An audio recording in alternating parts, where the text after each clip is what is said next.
Olá, aluno do discipulado, bom dia, Deus abençoe a sua vida.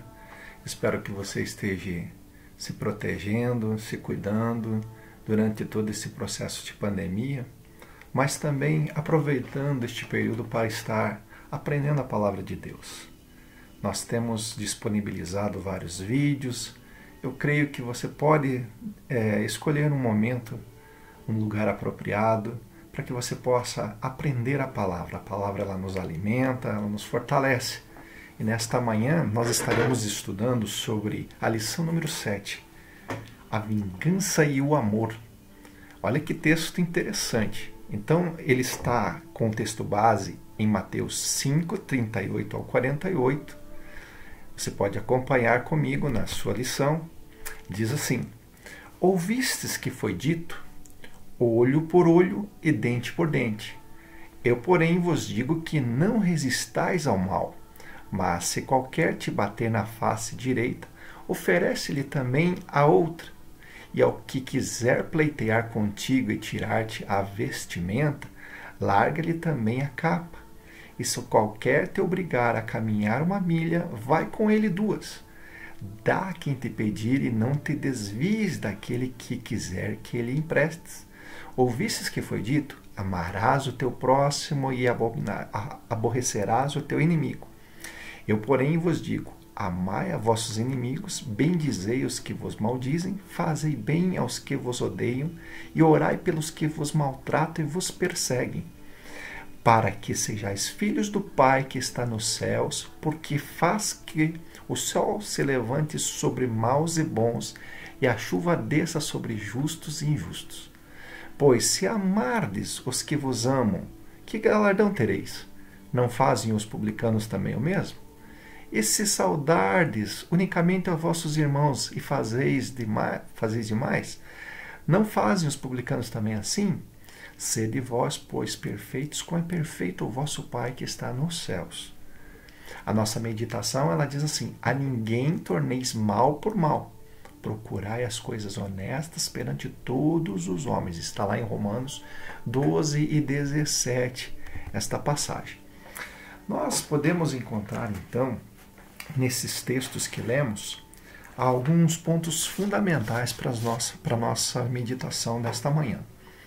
Primeiramente, quando nós lemos que, na passagem, já ouvistes, né? Olho por olho, esta passagem vinha da lei de Talião, muito comum naquela região da Mesopotâmia.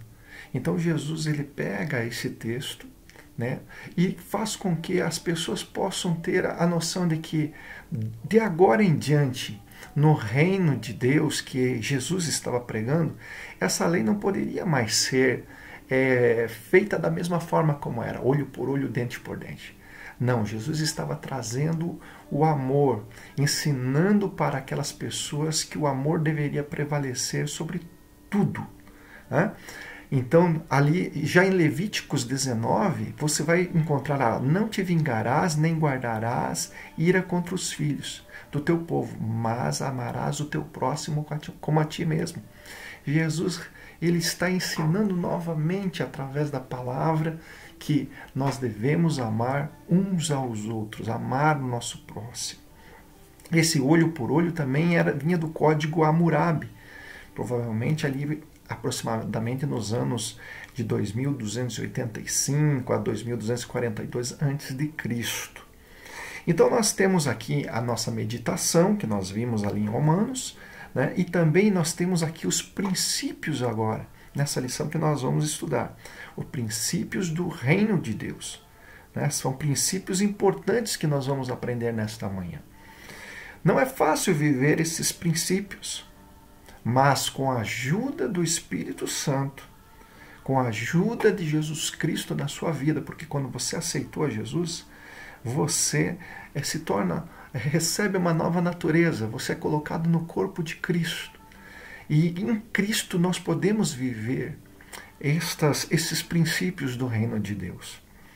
Então nós temos ali, quando nós passarmos por dificuldades, nós temos a quem recorrer. Nós temos um advogado nos céus Jesus Cristo que está intercedendo por nós diante de Deus. Nós temos o próprio Deus para que nós possamos pedir a sua misericórdia. E Ele vai nos ajudar a nós conseguirmos vencer e estar sempre buscando fazer com que esses princípios do seu reino estejam nas nossas vidas. Os objetivos da lição desta manhã são explicar que o amor do cristão deve ser como o amor de Deus, estendendo-se também para os seus inimigos. Conscientizar os alunos de que o cristão é chamado para viver uma vida de perfeição em Cristo. Então, nós podemos ver já nos primeiros tópicos da lição que a vingança ela não é de Cristo. A vingança ela não é de Cristo. A palavra vingança, no seu original, ela tratava de justiça. Muitos textos que nós encontramos na Bíblia trazem esse conceito da vingança ser fazer justiça. Então nós não devemos retaliar mal com mal. Né? Nós devemos ser perdoadores, pacificadores. Foi para isso que Cristo nos chamou. Né? Nós devemos usar o amor e usar a sabedoria para abençoar as pessoas. Não sermos tolos, né? Não sermos pessoas que tratam o mal com mal, mas aprendermos a perdoar uns aos outros. Nós vemos ali que em 1 Coríntios, no capítulo 13, você vai encontrar ali as definições, né, para o verdadeiro amor. O amor é sofredor, o amor é benigno, o amor ele não é invejoso, o amor não trata com leviandade. E interessante no versículo 7 que você vai encontrar assim, o amor tudo sofre, tudo crê, tudo espera, tudo suporta. Então a vingança ela não é de Cristo. A vingança, no conceito como nós falamos ali, quando aparece na Bíblia, né, você vai perguntar, mas professor Vilardi, a vingança ela aparece em alguns textos da Bíblia. Nós podemos ver, por exemplo, em Apocalipse 6:10, diz assim, e clamavam com grande voz, dizendo, até quando, ó verdadeiro e santo dominador, não julgas e vingas o nosso sangue dos que habitam sobre a terra? Então, nesse sentido, em outros que aparecem na Bíblia, a vingança está colocada como fazer justiça. O justo juiz. Deus é o justo juiz. Então a vingança, a justiça de Deus é executada por esse justo juiz. Se ele determina algo, isso é feito com justiça. E nós podemos aprender muito com esta verdade que nós estamos aprendendo nesta manhã. Então nós temos ali o tópico 1.2, a vingança na Bíblia, né, que nós já comentamos. A vingança, então, a palavra vingança, muitas vezes encontrada, ela quer dizer fazer justiça. Né? Não é para que nós façamos o mal com o mal. Já no tópico 1.3, Cristo e o perdão. A Bíblia ela nos estimula a exercer o poder do perdão. Né? O próprio Cristo, quando estava crucificado, ele disse, Pai, perdoai-lhes porque não sabem o que fazem. Lá em Lucas, capítulo 23, no versículo 34. Um dos grandes, assim, maiores momentos de perdão que você pode encontrar nas Escrituras. Cristo crucificado, as pessoas zombando dele, né? E ele ainda dizendo, Pai, perdoa-lhes porque não sabem o que fazem. Como é importante, né, quando nós vemos pai perdoando mãe, mãe perdoando pai, filho perdoando, né, o seu pai, a sua mãe, irmão perdoando o irmão. Né? Nós estamos neste domingo num momento de Santa Ceia. Quem sabe é a hora de você ou eu perdoarmos alguém, né? Que nós não tenhamos esse mal dentro do nosso coração, porque ele traz somente tristeza para nós. No tópico 1.4, nós vamos encontrar Cristo não nos desautorizou de forma geral a uma reparação legal. O que significa isso? Nós pegamos lá Em Lucas capítulo 18, do versículo 1 ao 8, se você tiver a oportunidade de ler a história lá da viúva. A viúva que ela importunava aquele juiz iníquo, aquele juiz que fazia somente coisas erradas, né? Não se importava com a verdade, com a justiça, mas ela importunou tanto aquele juiz que ele falou, não, eu vou fazer justiça para essa viúva, para ela não me importunar mais. Então, nós sabemos que o Senhor, Ele fará justiça por nós. Tenha certeza que aquilo que de repente alguém fez mal para você, não guarde isso, não guarde essa ferida, mas coloque nas mãos do Senhor e Ele fará justiça. Não retribua o mal com o mal. Né? Não haja com a pessoa que fez mal a você da mesma forma. Né? Deus, Ele agirá de uma forma maravilhosa, com perdão, com amor, e eu creio que as coisas elas vão ser colocadas no devido lugar na sua vida, na vida da sua família, e vai ser uma bênção. No tópico 1.5, nós podemos ver o poder do perdão, poder transformador sobre a vida de quem é ofendido e também de quem muitas vezes é ofensor. Você lembra da história de Esaú e Jacó, quando Jacó teve que fugir porque o seu irmão Esaú estava atrás dele para matá-lo? Quando Jacó retornou à sua casa, ele veio com todos os seus animais, as suas criações que ele havia obtido durante os anos que trabalhou, fora ali daquele ambiente, né, da sua família, casou, teve filhos. E ali ele coloca os seus filhos na frente e de repente ele sabe que Esaú está vindo e ele fica com medo do que Esaú faria para ele. E é interessante que ali os dois irmãos se perdoam, em Gênesis 33, 4, um abraça o outro. Então como é maravilhoso, porque o poder transformador do perdão, do amor, ele é maravilhoso, ele constrange, né? O amor ele transforma. Que nós possamos, né, perdoar uns aos outros. Somos muitas vezes falhos em palavras, somos falhos no nosso olhar, nos nossos comentários, né? Vamos perdoar aquele que nos ofendeu e vai ser um remédio sarador nas nossas vidas. O tópico 2 fala amar o próximo e amar a Deus. Jesus sempre nos ensinou a amar os nossos inimigos. Naquela ocasião, amar os inimigos era complicado, né? Porque você veja que Jesus estava ensinando para uma nação, a nação israelita, que estava sob o jugo do Império Romano. Os soldados tratavam mal as pessoas. E mesmo assim Jesus fala, vocês devem amar aqueles que aborrecem, aquele que vos maltrata.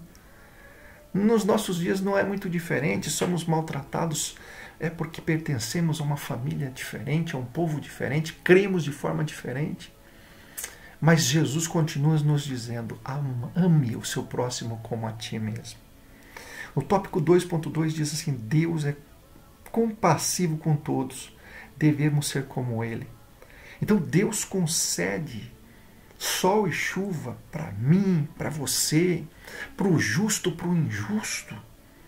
Da mesma forma, Deus ele é maravilhoso. Lá no capítulo 5, versículo 45, você vai encontrar esse texto.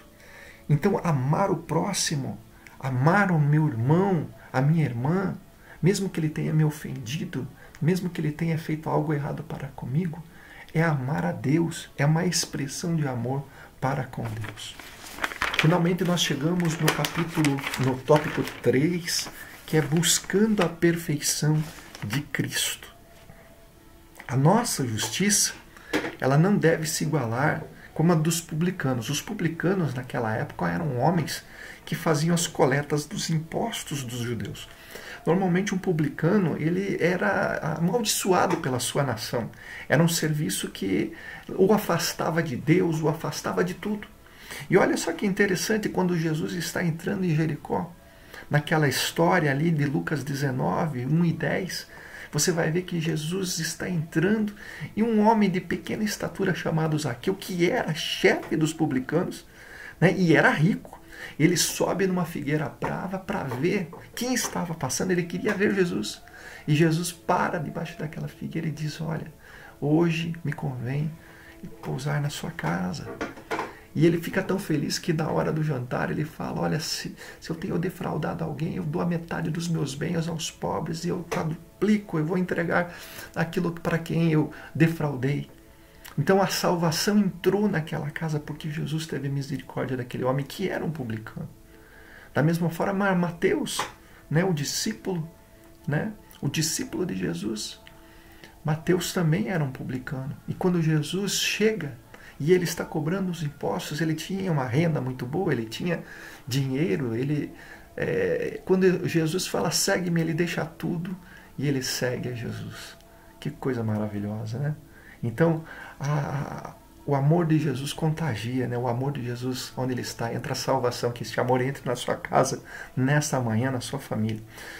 Chegamos no tópico 3.2, chamados para sermos perfeitos. Eu e você, depois que aceitamos a Jesus, nós fomos chamados para ser perfeitos. E essa perfeição, ela não acontece de imediato quando você levanta a sua mão e aceita Jesus. Não, ela é diária. Ela é cotidianamente praticada. Você todos os dias deve buscar, né? Somos chamados para ser perfeitos. Mateus capítulo 5, versículo 48. A vida de santidade é um processo contínuo, diário de santificação. Então, todos os dias você está buscando essa santificação. E eu creio que você vai chegar aos pés de Cristo e você vai ter a vitória em sua vida. Eu quero, neste momento, agradecer o tempo que você deixou aqui para conosco, para ouvir a palavra de Deus, dizendo que o padrão ético para as nossas vidas, a conclusão dessa lição é de Deus. Né? Então nós devemos ser humildes para pregar e viver os valores divinos neste mundo, para que nós possamos pregar a palavra com autoridade, para que nós possamos discipular outras pessoas. Você vai se tornar um discipulador também, na sua casa, na sua família, na sua vida, né? No seu trabalho, na escola, na faculdade. Vai ser uma pessoa que vai poder levar essas pessoas a Cristo também. Então sigamos o exemplo de Cristo e creio que nós todos seremos vitoriosos. Deus abençoe a sua vida. Amém.